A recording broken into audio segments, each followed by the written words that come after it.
Recording now. Hi, I'm John Ryan with Broadsheet. You're very welcome to Tomorrow Tonight. We're joined by Broadsheet columnist, public affairs spokesman, our consultant rather, Derek Mooney, erstwhile member of the Fianna Fáil party.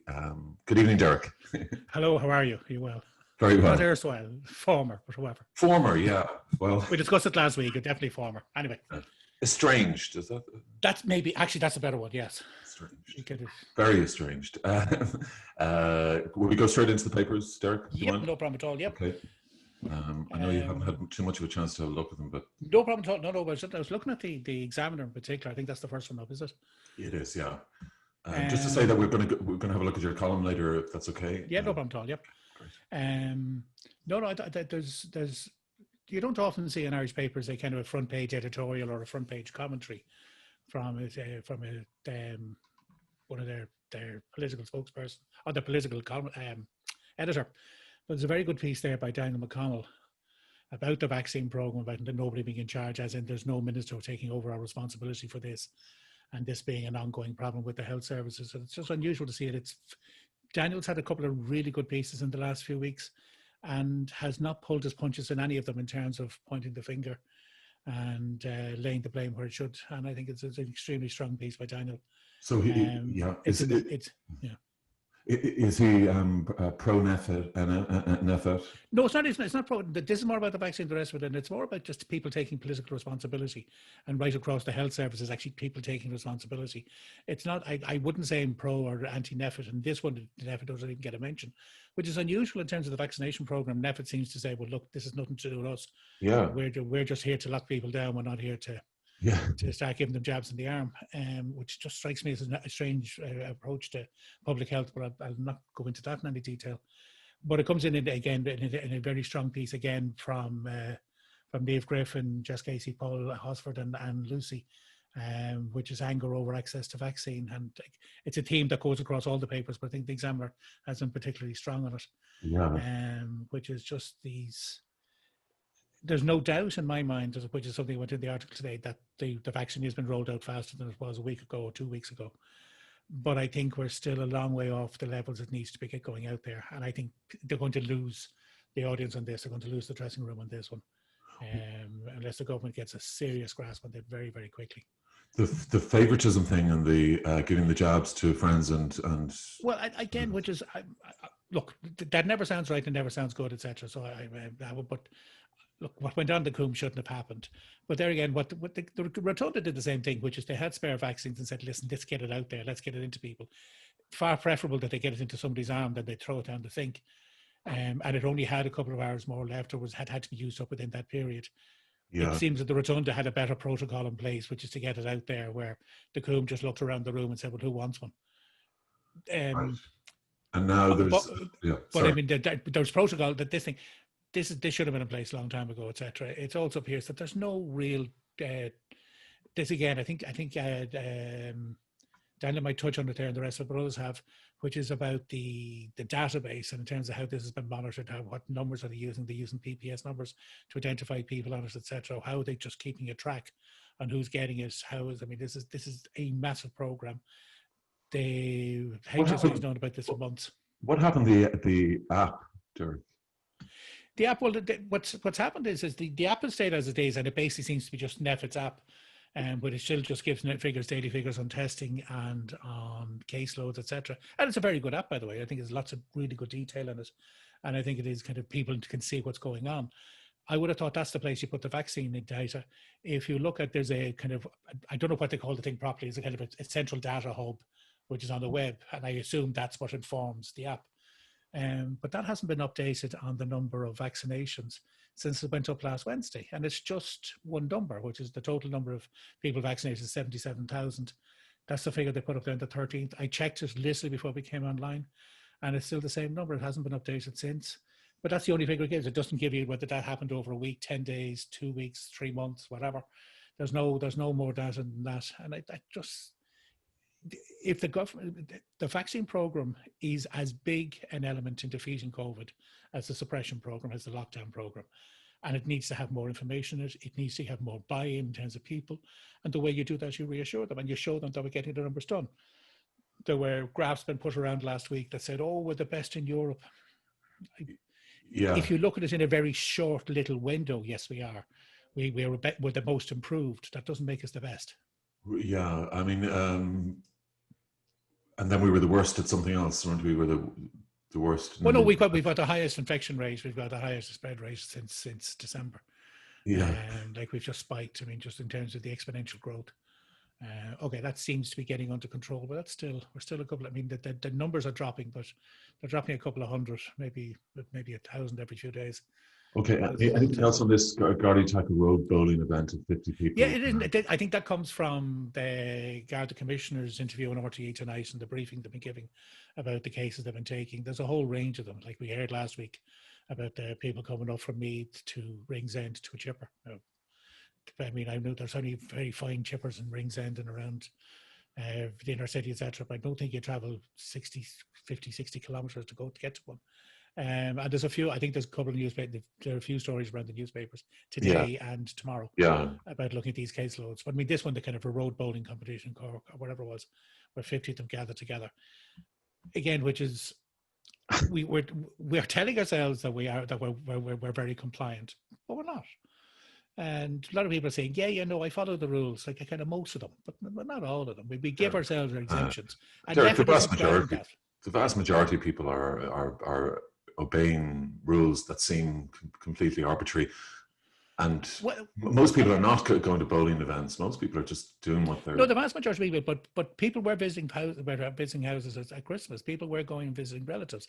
You saw there was a case there of a guy who was a bus driver or a private coach hire driver who was driving 30 or 40 people around the night to various house parties, etc. None of those people would see themselves as flaunting the rules. None of those people would see themselves as being lawbreakers or kind of rule breakers. We pushed it out. But nor do the Golfgate people do either, Derek. Well, yeah, but it's other people do. And many of the Golfgate people did, because many of them actually recognised that they had done wrong and resigned.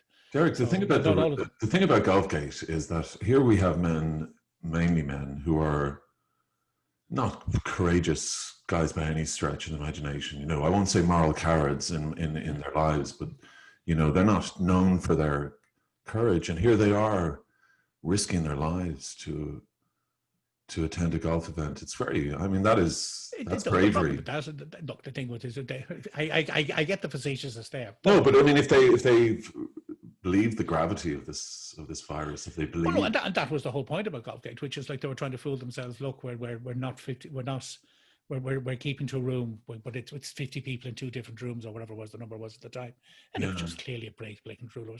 By the way, most people who went to the golf outing decided not to go to the gym because they had enough cop on to realise this is not the place to be. This is not a thing to do. And then to go and do it in the middle of a hotel that actually has a load of other people on it, and they put a big sign up outside saying, "Here's the table plan. Have a look at it." I mean, okay, the whole thing was just ridiculous beyond belief. However, still be. Let the guys bowl on the street on the country roads. Nurse killed by COVID at 34. This in the Irish Sun. Which is I think that we're hearing more and more stories about that. The age profile of people who are getting really hit by COVID now is dropping considerably. Whether this is down to the new variant and the rest of us, I don't know, but clearly and I'm sure when we kind of hit these load of case numbers, this is what's going to happen. But there are some horrendous stories. There's a nurse as well. Was it yesterday who had died, and the rest of us again, they're just heart-wrenching stories. And it's just, again, which is, look, this is not a fictitious disease. This is not a fictitious illness. No. This is out there and it's real, and it is hurting real people. Okay, and in the ECHO ICU concerns mount, court experts safe to meet by late autumn. Yeah. That seems a very long way. And that was the point again. We can come back to this later. I think that's something that really is worrying if people are told, look, this is a long way off. The Irish World, which is the paper for the Irish in Britain, edited by our friend Bernard Purcell, Irish exporters bypassing Britain. Yeah, this is again, which is mainly this is about Ross Lair. And I think it's about 2.5, 3 years ago when I'd written a piece of Broadsheet about when they brought in, I think it's the Celine or whatever, the big Brexit busting ship that was coming in and out of Dublin. Oh, yeah. And kind of saying, listen, guys, Ross Lair is sitting there. It's the closest point to be it to Dunkirk, Cherbourg, bits and pieces. And we've now I think there's at least 3 or 4 regular routes coming out of Ross Lair going to Dunkirk, going to Cherbourg, and again, which is like we should have invested more in Rosslare a couple of years ago. We're playing catch up on this. Yeah, yeah. But there's so much spare capacity in Rosslare that we will be able to cope with it. But it is something we're going to have to spend some serious money on. We need to get real. The land bridge is not what's happening at the moment. Some of that paperwork will settle itself down. But in terms of supply lines, we need to start looking at alternatives to land bridge, and Rosslare is the clearest case. Okay. Not the only one. It's the clearest one, the most obvious one. This is the bridge to Scotland, you mean? Is it the... Well, Rosslare is the bridge to where to call it to France and to Holland. To Fish. No, I sorry. I thought it meant the actual physical bridge they were talking about. Sorry. No, there's no. I mean, I've been over the bridge between Denmark, between Copenhagen and Malmo, which is Aronsund Bridge. The North Sea is a very different thing. What is it? There's so many. The World War II armaments were dumped up there. But there's a very, very low, the shelf on it drops considerably. I mean, the idea of building a bridge. Well, I mean, I don't know if you've been through Derry, the bridge outside Derry, the big overbridge, that closes when there's a high wind. What in the name of God is the bridge between Scotland and Northern Ireland going to do? Oh, maybe a tunnel. Knight, are you a football man, Derek? No, and that's it. We're ruling out the sports one by one because so far we've ruled out rugby, so far we've ruled out football. GA at a push, end of. Yeah. Okay. Jason Knight, anyway, he's Derby. He's been made Derby captain. He's 19. That's the Irish World, the entertainment part. The Daily Telegraph: Getting jab could prompt public to abandon rules. Yeah, we had echoes of this a couple at the beginning of this with Neffet, which was, remember, there seemed to be a bit of a reticence about mask wearing, saying, well, if people wear masks, that they'll feel they can go out and about.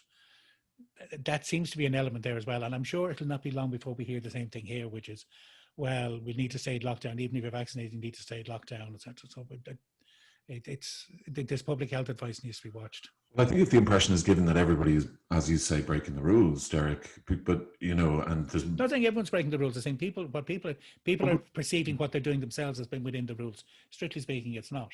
People are not perceiving themselves as rule breakers. Yeah. But everyone's kind of saying, look, I mean, okay, that's grand, we can get away with this. By the way, it's purely it's natural. It's what people do. It's people kind of look at it and see how this, and the people also assess the risk for themselves. Yeah. They assess their own immediate risk. Precisely. I mean, they're risking okay. Precarious but very different by spring. So they're saying spring rather than autumn. That's in the UK. Well, see, but the UK, their target, and not only their target, they look like they're going to hit it easily, is to have 20% of the population vaccinated by the middle of February. They're launching a Stasi as well, which is interesting. They're on. Sorry, I missed the Stasi reference there. Go on. No, they're launching a work from home spies alert. Now they're snooping on staff. No, but this is, well, you could look at this two ways. There is a thing called the organisation of working time, which is employers need to be mindful of how many hours their staff are working, because under existing, that doesn't really apply in the UK anymore because they never signed up to the social chapter, and they're now outside the EU. But there are working time directives, and there are working time guidelines, where it's actually keeping the people who are only supposed to work a certain number of hours per week. So there's this, and lots of this is about you're logging in and logging out your computer, etc. Employers do have a responsibility to track the hours their staff are working. Same way that there's a tachograph in a truck. So it cuts both ways. This isn't necessarily about what are you up to. There are always employers who are unscrupulous, etc. This is a whole thing, which is, and I think this is the big policy debate that comes out of this, is the nature of work is changing. The nature of employment is changing. The nature of the working relationship is changing. Time at work is not the same time as work as working, as time worked. Time at work is not the same as time working. Okay. We've now moving to the lifestyle. People are saying, "No, I'm working from home." Somebody else said to me recently, said, "No, I'm living at work." So. Universal credit, PM considers delaying. That's a vote tonight in the House of Commons, which is there's an attempt by the British government to claw back some of the universal credit. And that seems to fall. This is an interesting thing in terms of British political dynamic, because what you're seeing now is the changing nature of the Tory party in the House of Commons. They now have so many northern seats that once upon a time the Tories would have no problem cutting universal credit. This is now becoming an issue for many of the backbench MPs. And there seems to be a backlash against Johnson and the government for attempting to do this, attempting to claw back Yeah. welfare spending. And The other point about this is about the same applies here in terms of money spent on social welfare goes into the economy. People yes, spend it. People who receive universal payment credits, people who receive welfare payments spend that money, and they spend it on basics. yeah, They're not spending it on kind of junkets or anything like that. So it's in terms of that, the money is going straight back in the economy. It's not sitting in somebody's bank or sitting in somebody's back pocket. yeah. It's a difficult one to try and explain that to people who want to cut benefits that you don't. No, it began, which is I can't remember what it was. I think YouGov they do a survey maybe twice a year, which they ask people what is the level of social welfare fraud, etc. Yeah. Most people estimate it's around 35%. In reality, it's less than 3 or 4. I can't remember the actual figure. Yeah. It's certainly single digits. Well, there is this perception that there's massive fraud in the welfare system, and we saw political shape throwing on it here a couple of years ago with hotlines were reporting into cheats, etc. So it's a dangerous area for politicians. Well, funnily enough, I think it kind of helped Leo in a funny, weird way, it solidified him with a certain faction, but that faction, but I think but we saw it the last February. That faction is not a big group, which is Fine Gael. It's the middle ground he needed to attract, and he was playing to his own hard right. He was, but I thought he assumed on the socially liberal stuff he was cool, and then he could go for this and have it both ways, and which he kind of got away with, really, in a way. Well, in February he didn't. He's got away with it since then. But at the February election, they got to land of the lives. I remember saying, the election is now a year ago. This time last year, we're in the first week of the election, and I think this Monday or the following Monday, I'd written a piece saying, like, you can stick a fork in Fine Gael. They're done now. And people said, oh, no, you got it wrong, totally wrong. And I'm saying, no, Fine Gael was down to its core, because people very quickly had seen through, and they'd seen through Leo well before that. And I don't think that's substantially changed. There's a relative thing here about it. They're now comparing Leo with other people, etc. So he probably doesn't look as bad as he did this time last year. He's also got a millennial like a following just for his kind of Trudeau-ness, his sort of colourful, But that didn't materialise last February, and I don't see any great reason to think it's going to materialise again in the future. But it depends, by the way. Politics is also about who else is on the ballot paper. What are the other choices? Yeah, and that's where he may come back again. But I think the electorate made up their mind on him a while back, and much earlier than people had thought. Yeah. Okay. Well, we've got him back again. Is it next year? 22 at the end of December 22. Yep. Presuming things get that far. Daily Star, the Farr's fringe is back. The Farr Fawcett kind of fringe. Derek, you'd be happy to hear. Absolutely, that's it. That's it. Isn't Farr Fawcett the one? She died the same day as Michael Jackson, which is why people never remember. Isn't that? It's one of those. It's one of those bizarre ones, which is. And the day that an extremely famous person dies, a lesser known but famous person. I think everyone forgets about it too. Yeah, I think Aldous Huxley died the same day as JFK was assassinated. Yeah, there are a couple of those odd ones. Yeah. Yeah, there was another one on that afternoon. Is the mega rich host of Who Wants to Be a Millionaire, Jeremy Clarkson, a massive tool, a massive knob, a massive Johnson, massive schlong? Okay. Again, it may need that his bad guy image is solidified for a little bit longer, etc. So, do you want to? I don't think he'll be terribly hurt by saying that. Yeah. I just want to talk briefly about your column today, Derek. It was about, well, there's a lot of these things that tends to be about a few things. It's about number one, which is one of the things I've traditionally done in Broadsheet is kind of talk about kind of political movements, who's up, who's down, who's in there, but what that should play out as. And just like at the moment, there's side point where it was actually, I'd written the piece and then I kind of rewrote the beginning of it. I kind of said, like, I don't feel terribly comfortable writing some of this stuff occasionally because I don't take any great pleasure in it. Because you know what, there's bigger things that concern then about what ministers are in and who's out, and what's the internal jockeying in a political party. But these things do have a later significance. And I was just pointing that out, saying, look, I don't think there's going to be a return to normal politics. I think in terms of those machinations about what's going to happen inside and outside and around the government is not going to start playing itself out until we're through the COVID situation. I think one of the benchmarks for that is when the wet pubs open. Whenever the wet pubs open, that's when you're going to see some semblance of return to the discussion of normal politics. It's not that it's not happening, but in terms of it's more open discussion. That's point number one. And number two is how do we reach that? Is by the vaccination program. But also, just on the Sinn Féin thing, you're not trying to downplay them. No, I didn't. I didn't get. No, I was looking at yesterday's Mail on Sunday, Ireland Thinks poll, and that's saying, look, it shows Sinn Féin 1 point ahead of Fine Gael. That's not statistically significant.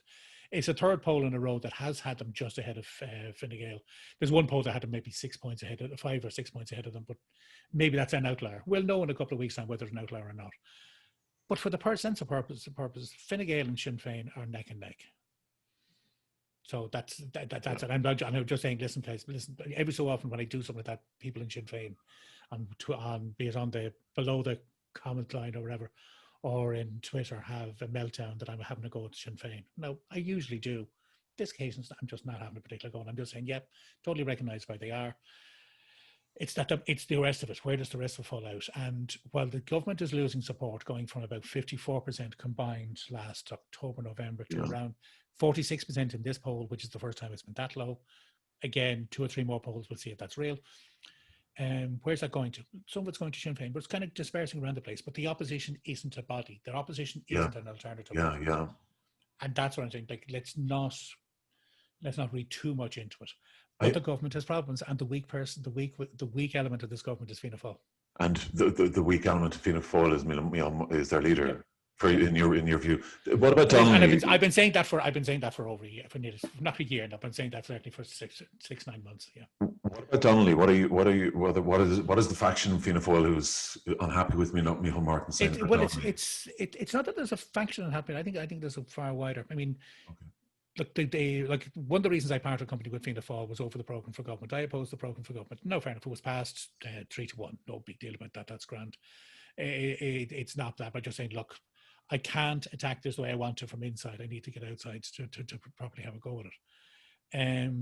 I think that number has changed, not substantially, but I think there's a lot of people who are prepared to take this at face value, prepared to take this at, well, look, we'll give you a shot at this. They're not seeing this as a particularly Fianna Fáil looking government or particularly Fianna Fáil sounding government. They're watching every day. Even today, you have Simon Harris and Leo Varadkar again saying what's been said by other Fianna Fáil ministers, and they're just watching this whole game playing going on in government, and they're not happy with that. Okay. Regarding Stephen Donnelly's future depends on delivering on the vaccine. If he cannot deliver on the vaccine, I think he's toast. Okay. Well, and his performance to date, though, in terms of Fianna Fáil, it's been very patchy, very patchy. Yeah. I mean, for a guy who at this time last year, the general view of, as we went into the last election was, this is a guy, a really good media performer. This guy will go in there to be gangbusters. He isn't what you expect your Fianna Fáil look, or he isn't what you'd take the normal kind of standard issue Fianna Fáil to look like and sound like. No. And he had a bad election. He had a seriously bad election. He went in, he was the spokesperson on the most important issue during the election, well, one of the 2 most important issues, housing being the other one. And he was cat. He was awful. His media performances since then have been very, very patchy, and that's been kind. Now, he's even this week. I'm saying, some of the stats he's put in the public domain over the last couple of weeks on the vaccinations, they're not wrong, but the way if he's trying to diminish expectations, that's not what people should be doing at this stage.